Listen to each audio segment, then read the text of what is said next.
So you want to get better at sword fighting, right?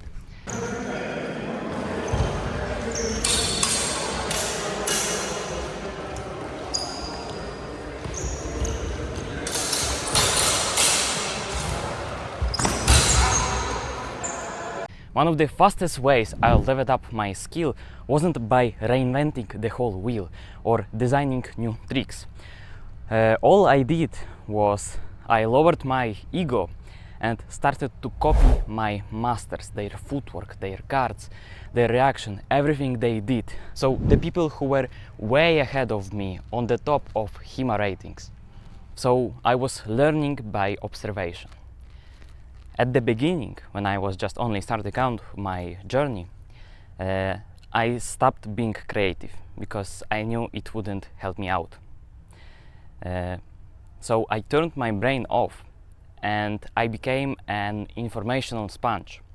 I watched countless times different top HEMA exchanges, of course, the longsword ones, so different tournaments and so on. And I studied how these people behaved with a sword.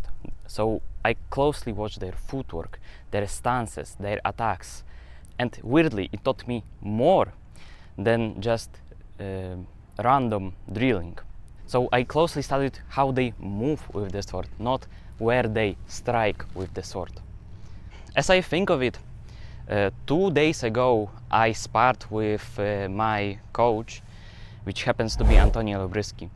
And as some of you may know, he's top-rated HEMA longsword fencer and saber as well. And of course, when I sparred with him, it was more of a technical sparring than just an outright chaos. He didn't have his leg protection, so I couldn't strike him to the legs, or even as I often like to threaten the opponent's legs here down below, to then feint from here to the head or to the other side. So yeah, I threw everything at him, every technique, but my distance was still too short. And all he did to win against me was just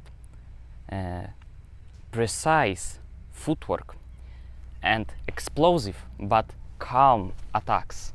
So even when I thought I had him, he was one step ahead of me. He knew what I was planning to do, and he even pointed out for me that I lacked often my blade presence, so the opposition to my opponent. So even when I tried to threaten him, he didn't feel like I really tried to hit him or just threaten with my opposition. And when I studied and watched him do this in the actual tournaments, it confirmed this, that disciplined footwork and precise timing can win every fight. Of course, I'm glazing him off, but there's no other way. You need to lower your ego and just learn from the masters, just by watching them even. Of course, if you can ask them questions, like me after the sparring, after I got outright destroyed, I still went to him and asked what I lacked, where I could improve. By the way, if you're serious about this and you want to improve just like me, I created my community called From Gamer to Swordsman, which is specifically designed for guys just like you who started out their longsword journey and want more specific information how to actually progress. So check out the link in the description. That's where you could actually steal from me. It's where guys like us share their training, share their mistakes and lessons, so you don't have to figure it out alone. So coming back to my point, at the beginning, copying outright your master or your coach feels artificial, doesn't feel right. But that's how every martial arts work. So you copy your masters, you copy their behavior, and you actually make that your own. So please don't skip this step. Absorb everything you can, and then you will add on your creativity, because you'll have the fundamentals to begin with. So why it works? Let me start from that. Copying is actually a shortcut to master your technique quicker. So you're shortcutting years of trials and error. Of course, at the beginning you're not as experienced to absorb all of the information that you can see with your eyes, but at least some of it will linger inside your mind, and eventually you will integrate it into your own moveset. And plus, it keeps you humble. You admit to yourself that you still have room for improvement, so that you're still a student. So I like to call it a student mindset or a marathon mindset, that you can always improve in some area of fencing and sword fighting. Of course, it's versatile for anything in our world, in our life, but you have to remember that you have to be a lifetime student to actually progress with a mastery like this. So actually admitting to yourself that you're a student speeds up your progress, because you leave yourself open to new and better techniques and how to improve the fundamentals as well. So the big shift comes when you actually realize yourself that you don't have to reinvent everything from the beginning by yourself. All you need is to just pick one favorite master or one favorite top HEMAist in the HEMA rating, and just watch every video and every exchange he ever had. Or if you're even more bolder than most of us, you can outright search for that master, maybe in social medias, and write him a direct message asking something about your own form and fencing. And if he's interested, he'll probably most of the times he will gladly help you out with your question.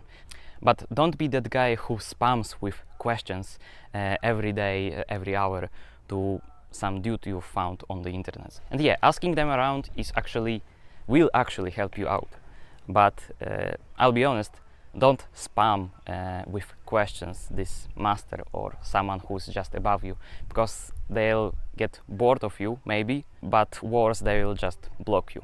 So yeah, you have to just know how to just interact with a person basically on the internet. So what I mean is just don't be needy. Of course, you can ask questions and just assume always that he's just better than you, and don't really try to prove that you're better than him, but also don't say to the master that you're just the worst person in the world and you don't know how to do anything. No, you're a human being. All of us make mistakes, and that's understandable. So actually don't leave an impression that you're some kind of depressive guy who just doesn't know what he's doing in his own life, and he's sad about everything. Yeah, just be a normal human being. That's all I ask of you. And yeah, just like I told you, my action step for you right now is to just pick your favorite fencer, mainly a HEMA one, that fights with your favorite weapon. For me, it's of course Antonio Elbryski, because he's my coach and he's just the number one in the world. For you, it may be someone else. For you, it may be your own coach in your HEMA club, or someone who's just up there in the HEMA score. So yeah, and just consume every video, every exchange he has, and study it, and be open for critiquing. See where he makes an error, like a bad distance management, and when he gets hit.